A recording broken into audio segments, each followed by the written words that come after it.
기도하겠습니다. 하나님 아버지, 이 새벽에 하나님이 생각이 나고 기도할 마음 주셔서 불러주심을 감사합니다. 오늘도 아버지 말씀으로 저희를 가르쳐 주시고 또 기도의 제목들이 생각나게 도와주셔서 하나님과 깊은 교제를 나누는 복된 새벽 될 수 있도록 은혜 베풀어 주옵소서. 예수님 이름으로 간절히 소망하며 기도하옵나이다. 아멘. 이사야 26장 16절로 21절 말씀까지 우리 한 목소리로 천천히 합독하도록 하겠습니다. 여호와여, 그들이 환난 중에 주를 앙모하여 싸우며 주의 징벌이 그들에게 임할 때에 그들이 간절히 주께 기도하였나이다. 여호와여, 잉태한 여인이 상기가 임박하여 상고를 겪으며 부르짖음같이 우리가 주 앞에서 그와 같으니이다. 우리가 잉태하고 상고를 당하였을지라도 바람을 낳는 것 같아서 땅의 구원을 베풀지 못하였고 세계의 거민을 출산하지 못하였나이다. 주의 죽은 자들은 살아나고 그들의 시체들은 일어나리이다. 티끌에 누운 자들아, 너희는 깨어 노래하라. 주의 이슬은 빛난 이슬이니 땅이 죽은 자들을 내놓으리로다. 내 백성아, 갈지어다. 내 밀실에 들어가서 내 문을 닫고 분노가 지나가기까지 잠깐 숨을지어다. 보라, 여호와께서 그의 처소에서 나오사 땅의 거민의 죄악을 벌하실 것이라. 땅이 그 위에 찾았던 피를 드러내고 그 살해당한 자를 다시는 덮지 아니하리라. 아멘. 13절 그 위에 13절 보시면 제가 읽어드릴게요. 여호와 우리 하나님이시여, 주 외에 다른 주들이 우리를 관할하여 싸우나 우리는 주만 의지하고 주의 이름을 부르리이다.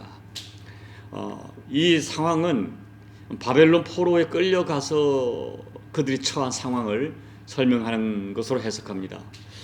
유다가 하나님께 범죄함으로 이제 바벨론의 포로가 되어 끌려가죠.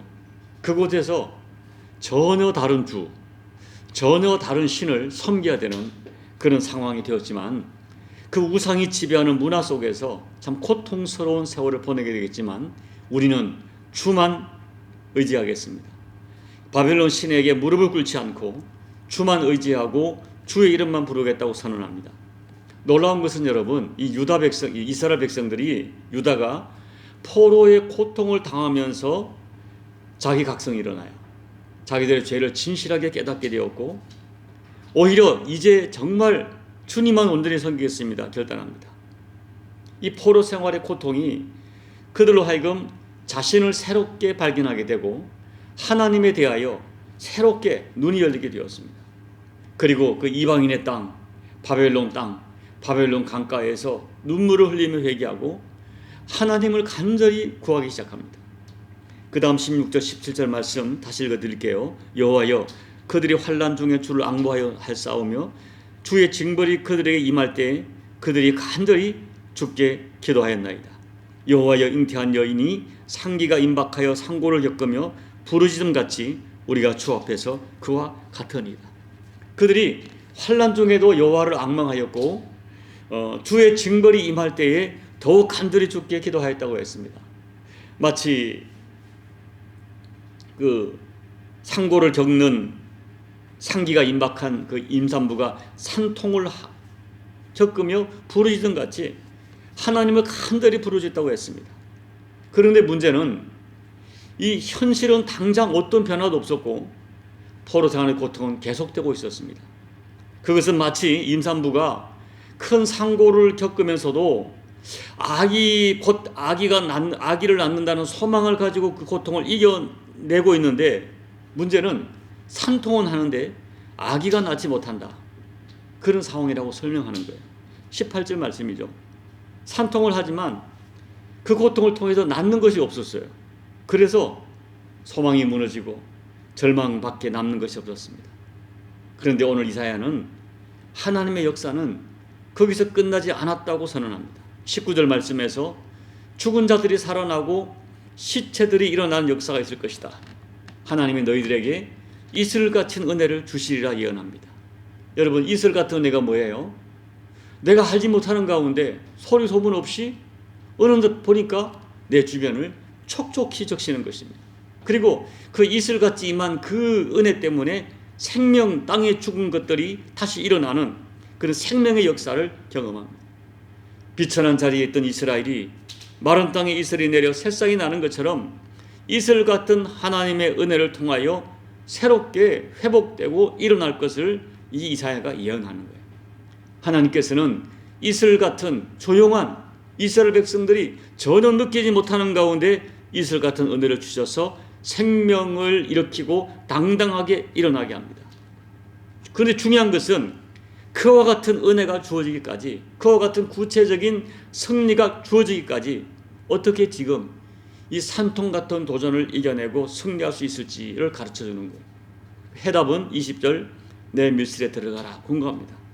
그러면 오늘 이 성경이 말씀하는 밀실, 그것이 어디를, 무엇을 말하는 것일까요? 무엇을 상징하는 것일까요? 첫째, 우리의 밀실은 여호와 하나님이십니다. 20절에서 분노가 지나가기까지 내 밀실에 들어가 숨으라고 하세요. 여기 밀실은 성도들이 숨어야 할 피난처를 말합니다. 환난을 당할 때 누구든지 숨을 곳을 찾습니다. 의지할 곳을 찾습니다. 그런데 우리 인생에 진정한 피난처가 있을까요? 여러분, 다윗이 사울의 추격을 피해서 광야로 도망가고 바위 틈에 숨어서 목숨을 부지하려 했습니다. 심지어 원수의 나라인, 더 이상 피난처가 없다고 생각되니까 원수의 나라인 블레셋에 가서 자기 몸을 의탁하여 목숨을 부지하려고 합니다. 그때 자기 목숨을 부지하려고 침을 흘리면서 미치광이 흉내를 내면서까지 살려고 몸부림쳤어요. 그러나 어떤 사람도, 그 어떤 것도 다윗에게 진정한 피난처가 되지 못했고, 다윗은 항상 늘 불안한 마음으로 망명 생활을 계속해야 했습니다. 그래서 훗날 다윗은 고백합니다. 시편 61편 3절 주는 나의 피난처시요 원수를 피하는 견고한 망대이심이니이다. 다윗은 경험했어요. 사람에게 피해도 어느 누구도 다윗에게 진정한 피난처가 되지 못했습니다. 결정적 위기가 오면 어제까지 동료였고 어제까지 같은 가족이었던 사람들이 다윗을 죽이려고 덤벼들었습니다. 이 모든 과정을 통해서 그렇구나, 인간에게 피난처가 있지 않구나, 진정한 피난처는 오직 여호와 하나님이 되심을 경험해서, 여러분, 주는 나의 피난처다, 나의 피할 바위다, 견고한 망대다, 이런 고백을 시편에서 너무너무 많이 하는 거예요. 그가 여러 가지 인생의 고난을 겪으면서 그때그때마다 그래, 사람은 나의 인생의 진정한 피난처가 되지 못한다, 그걸 깨닫고 여호와만이 나의 피난처라고 소리 높여 찬양합니다. 여러분, 여러 가지 인생의 고난을 만나고 도전이 찾아왔을 때 주님만이 인생의 진정한 피난처 되심을 여러분 믿으시기 바랍니다. 예수님께서도 당시의 백성들에게 너희 짐이 무거우냐, 수고하고 무거운 짐진 자들아 다 내게로 오라, 내가 너희를 쉬게 하리라 말씀했어요. 이사야 41장 10절에서는 두려워하지 말라, 내가 너와 함께함이라, 놀라지 말라, 나는 내 하나님이 됨이라, 내가 너를 굳세게 하리라, 참으로 너를 도와주리라, 참으로 나의 의로운 오른손으로 너를 붙들리라 약속하셨어요. 하나님은 우리 인생이 어려울 때 피할 수 있는 밀실입니다. 피난처입니다. 그래서 우리는 주 날개 및 내가 편안히 쉬네라고 찬송합니다. 둘째, 은밀하게 하나님과 독대하는 자리가 우리의 밀실입니다. 자, 여기 밀실은 골방을 뜻하죠. 우리 골방하면 생각나는 말씀이 있습니다. 예수님께서 마태복음 6장 6절에서 말씀하셨어요. 너는 기도할 때에 내 골방에 들어가 문을 닫고 은밀한 중에 계신 내 아버지께 기도하라. 은밀한 중에 보시는 내 아버지께서 갚으시리라 약속했어요.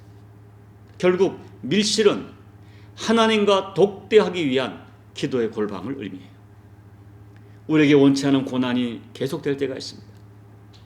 그때 가장 먼저 찾아가야 할 것이 하나님을 만나는 밀실입니다.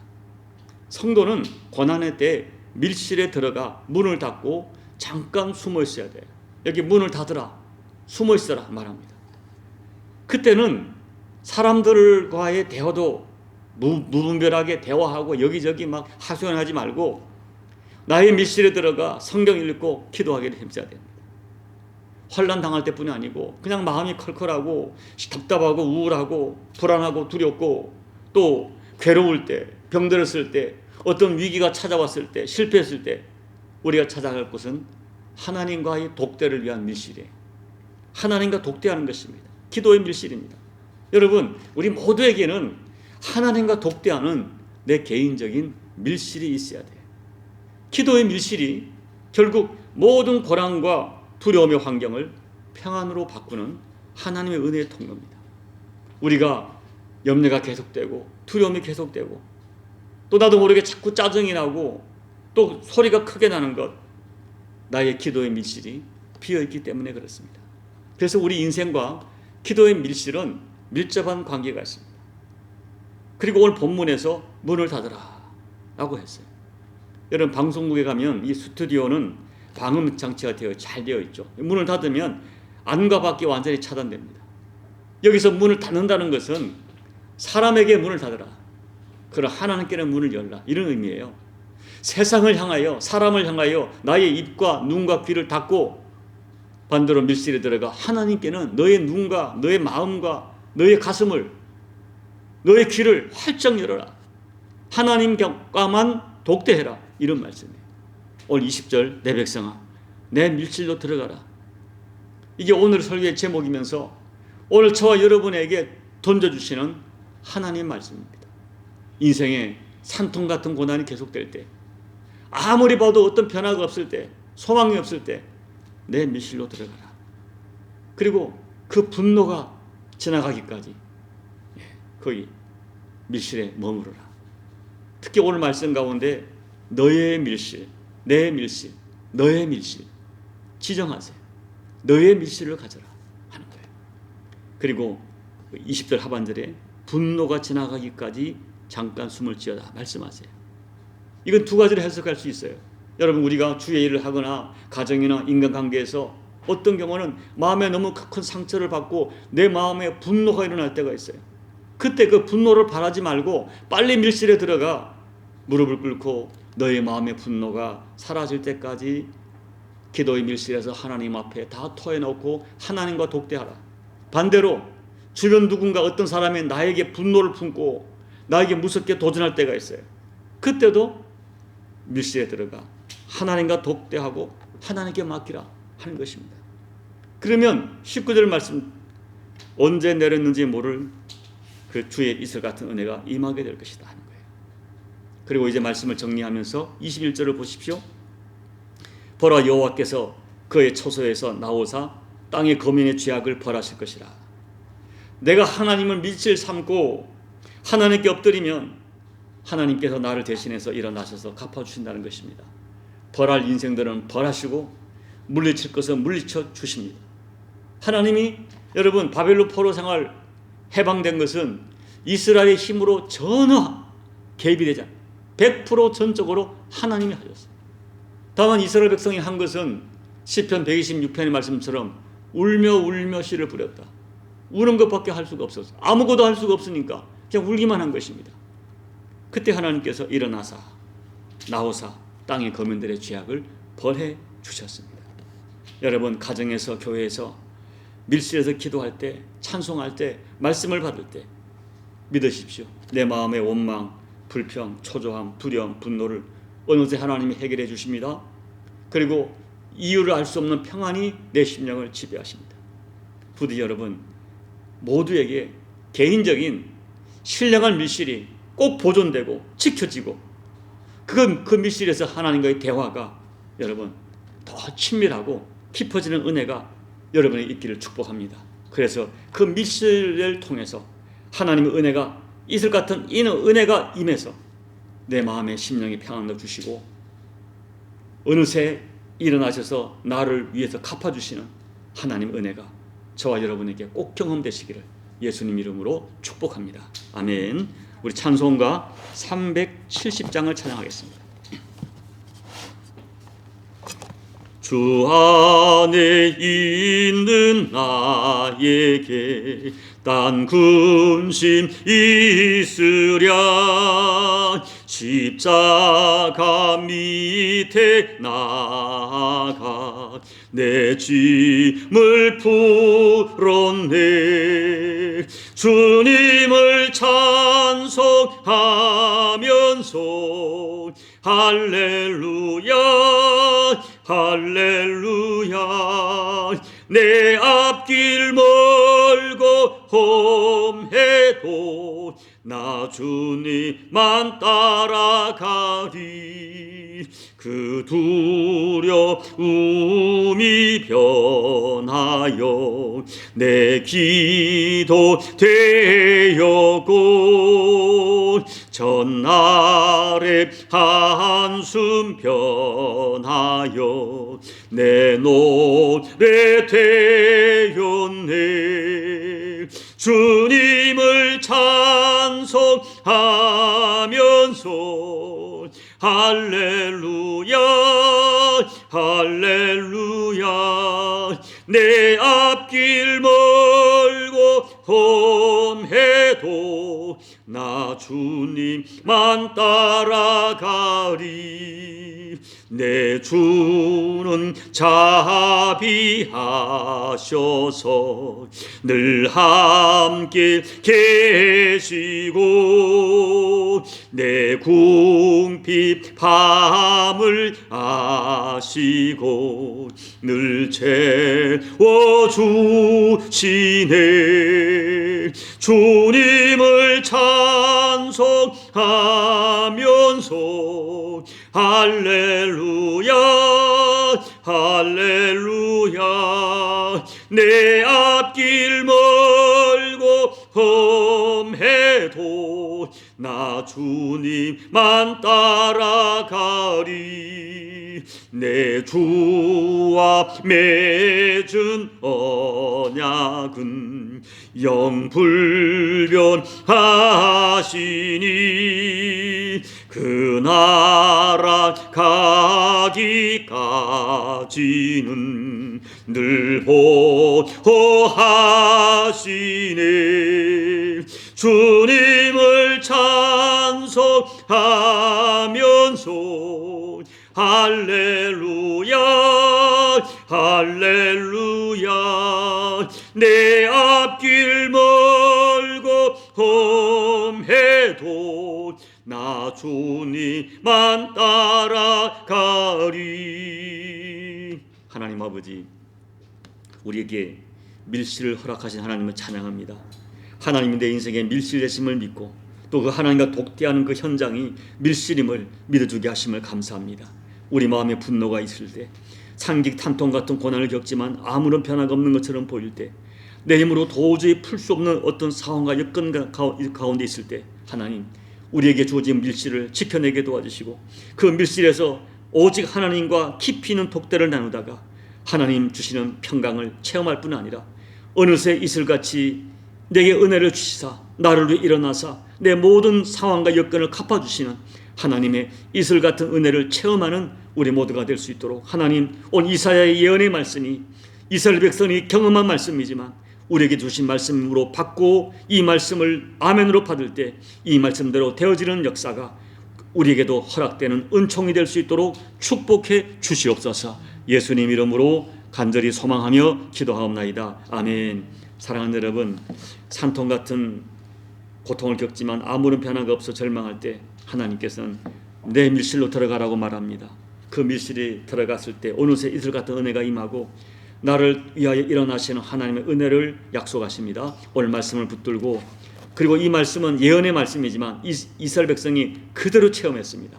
오늘 이 말씀이 나에게도 허락되고 나에게도 체험되는 말씀이 될 수 있도록 소망하며 기도하시고, 여러분 각자로 기도하시고 우리 나무십자가 교회 위에도 이슬 같은 주의 은혜가 임할 수 있도록 여러분 간절히 중보하시고 예배를 마무리해 주시기 바랍니다. 기도하겠습니다. 하나님 아버지, 오늘 절망과 낙심 가운데 있는 이스라엘 백성들에게 이슬 같은 은혜를 약속하시면서 내 밀실로 들어가라 말씀하신 주님, 오늘 하나님 우리 가운데 풀 수 없는 문제가 있고 때로는 아버지 하나님께 내가 각성하고 믿음으로 주님만 섬기겠습니다, 아버지만을 섬기겠습니다 결단하고 기도하지만 우리의 문제는 풀려지지 않고 내가 너무 힘이 들고 어려운데 여전히 아무리 변화가 없을 때 낙심할 수밖에 없는 저희들임을 고백합니다.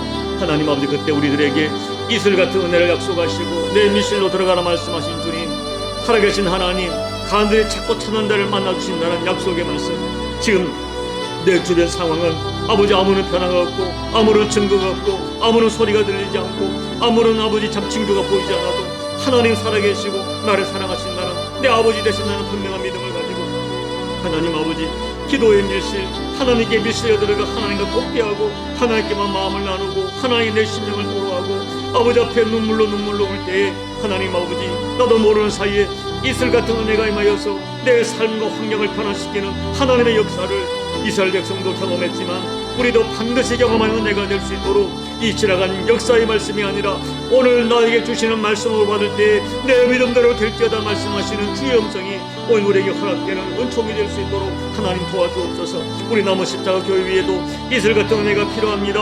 아버지 도와주십시오.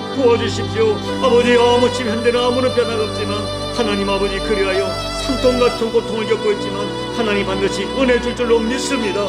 그 믿음을 구할 때 이슬 같은 은혜가 일어나 우리를 도우시고 일어나 갚으시는 하나님의 역사를 실제는 사랑으로 실제는 능력으로 실제는 아버지 어떤 결실로 체험하는 우리 모두가 될 수 있도록 아버지 은혜 베풀어 주시옵소서.